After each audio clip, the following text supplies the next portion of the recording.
মহাসড়কে যাত্রা শুরু করলো দৃষ্টিনন্দন পিঙ্ক বাস। বিআরটিসি এর নাম দিয়েছে মহিলা বাস সার্ভিস। যাই হোক, এই উদ্যোগে কিছুটা স্বস্তির নিঃশ্বাস ফেলেছেন নারীরা। বিশেষ করে পুরুষদের সঙ্গে ধাক্কাধাক্কি করে যেতে হবে না, এই ভাবনা আপাতত তাদের স্বস্তি দিয়েছে। পিঙ্ক বাসের চালক, কন্ডাক্টর ও সহকারী সবাই নারী। যাত্রীদের জন্য রয়েছে টিকেটিং ও সিসিটিভির ব্যবস্থা।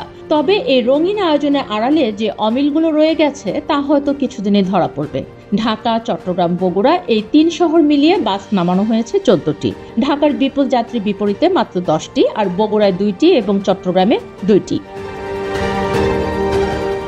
আমরা জানি 1998 কিংবা 2009 এর আগেও বেশ কয়েকবার নারীদের জন্য আলাদা বাস সার্ভিস চালু হয়েছিল।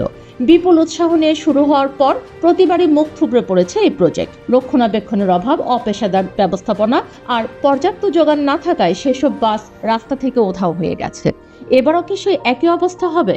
লাখ লাখ কর্মজীবী নারী ও শিক্ষার্থীর এই শহরে মাত্র গুটি কয়েক পিঙ্ক বাস আসলে সাগরে এক ফোঁটা জলের মতো।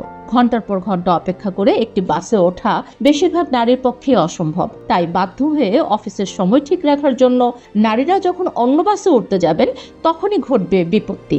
বাসের অন্য যাত্রীরা হয়তো বলবেন, আপনাদের আলাদা বাস আছে, এখানে উঠতে পারবেন না। বাকবিতণ্ডা জড়াতে হবে সহযাত্রীদের সঙ্গে। আলাদা বাসে কি নারীদের নিরাপত্তার শেষ কথা? বাসের ভেতর সুরক্ষা মিললেও নামার পর তো নারীকে সেই অনিরাপদ পথেই হাঁটতে হবে।